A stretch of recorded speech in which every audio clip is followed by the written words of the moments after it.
Chairman, Vice Chancellor and Chief hosts, distinguished guests, conference participants, students.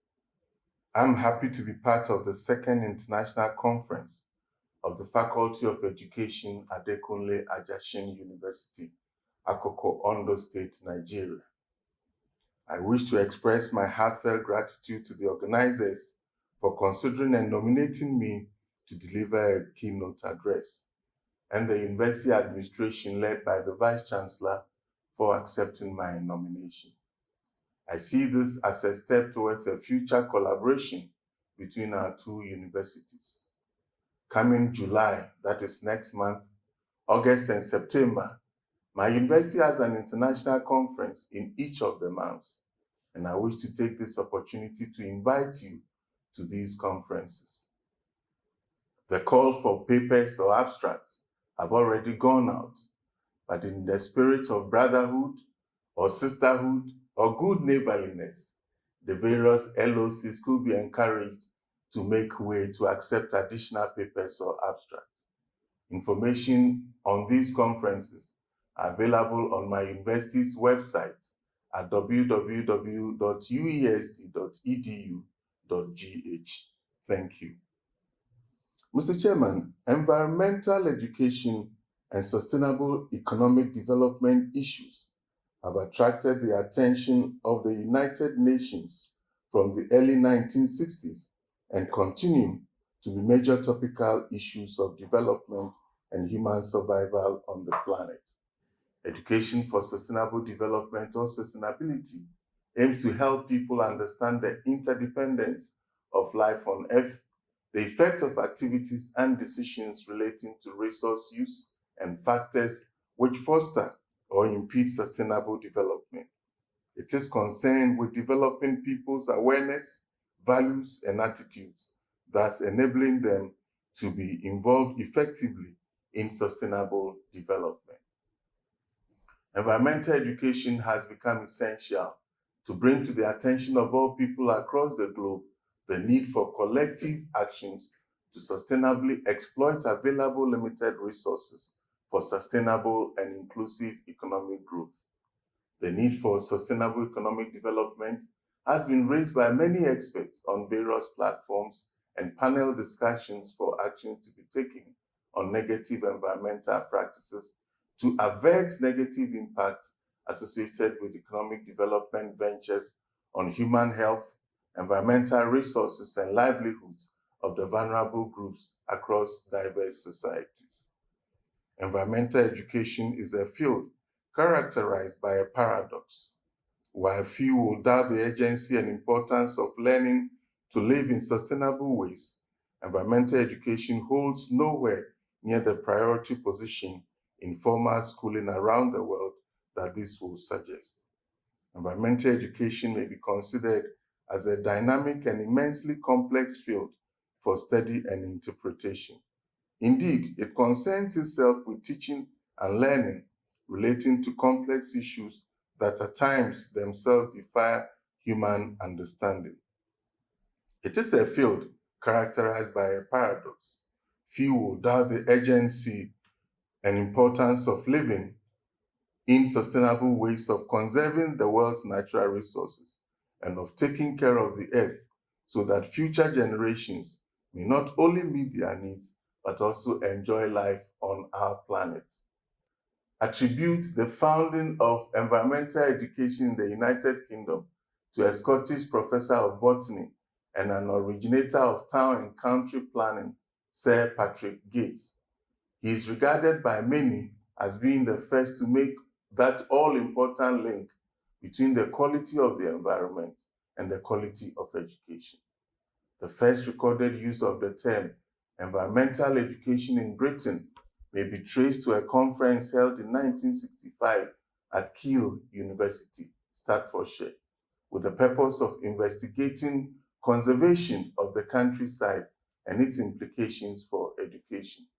This conference was significant for the UK in that it marked the first occasion where educationists and environmentalists came together and led to the establishment of the Council for Environmental Education, CEE. which first met in July 1968. The CEE was founded as a focus for organizations involved or concerned with environmental education, having three broad goals. One, to facilitate the development of the theory and practice of environmental education. Two, to promote the concept of environmental education and facilitate its applications in all spheres.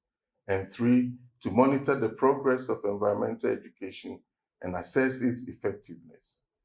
Whilst the first attributed use of the term environmental education in the UK was at the Kiel 1965 conference, internationally, it is claimed that it was first used in Paris in 1948 by Thomas Pritchard at a meeting of the International Union for the Conservation of Nature and Natural Resources, whilst Wheeler suggests that the first term appeared in the book Communitas by Paul and Percival Goodman, published in 1947.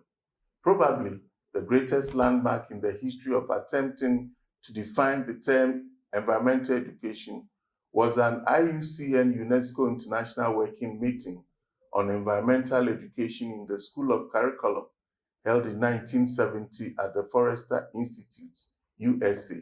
There, an influential and what might be described as a classic definition of environmental education was adopted, as environmental education is the process of recognizing values and clarifying concepts in order to develop skills and attitudes necessary to understand and appreciate the interrelatedness among man, his culture, and his biophysical surroundings.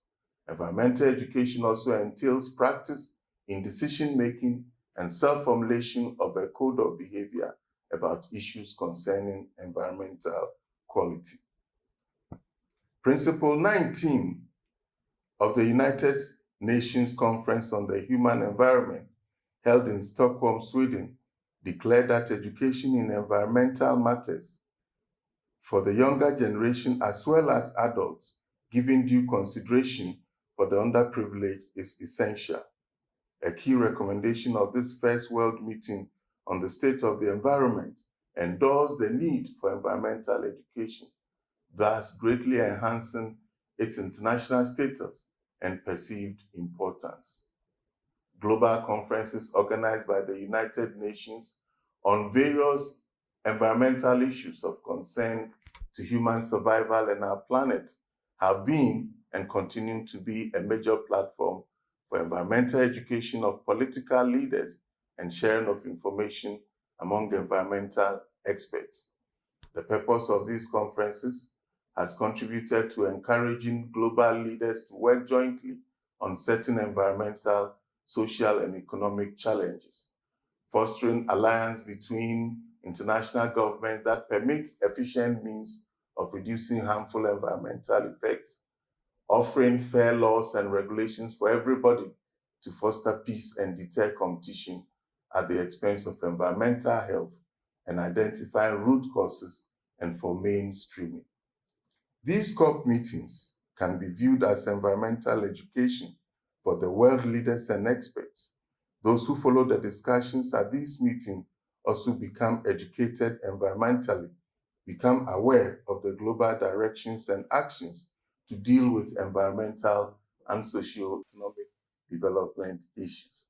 I want us to avert our minds to the world's first intergovernmental conference on environmental education, which was organized by the United Nations Education, Scientific and Cultural Organization, UNESCO, in collaboration with the UN Environment Programme, the Tbilisi Declaration 1997.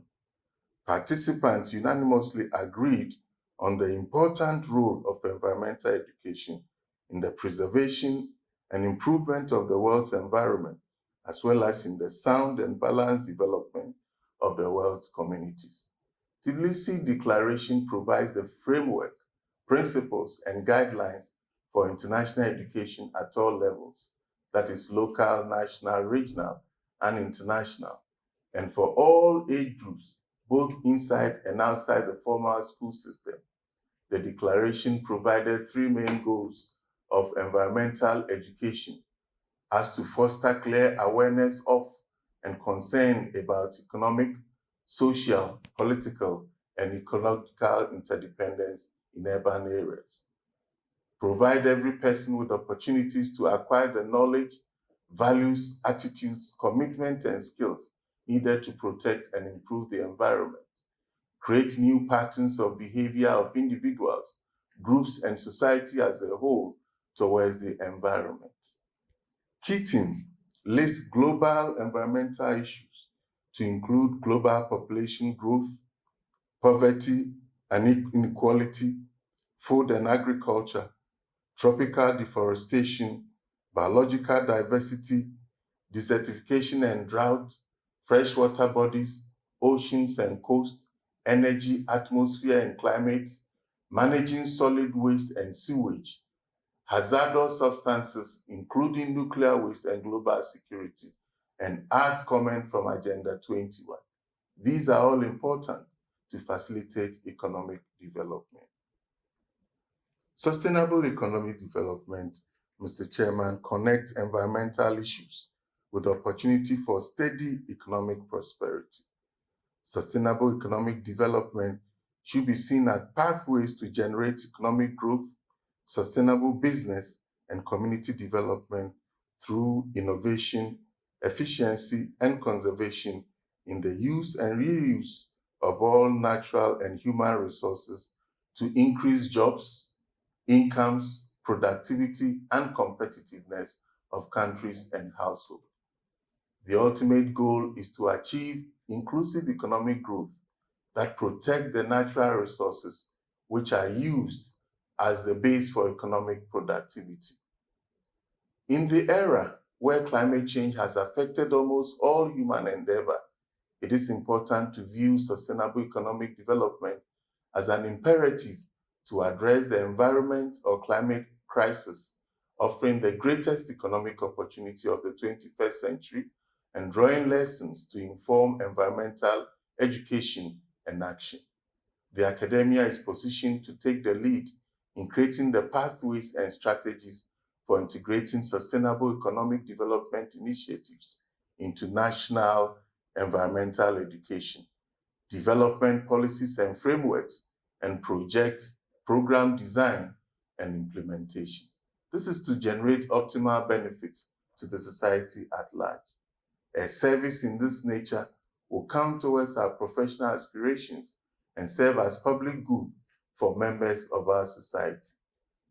Sustainable economic development strategies should focus the attention of actions of industries, political leaders, the business community, and the general public to the most cost-effective methods of promoting renewable energy and clean technologies, protecting the environment, and preventing harmful impacts from climate change while achieving their economic benefit.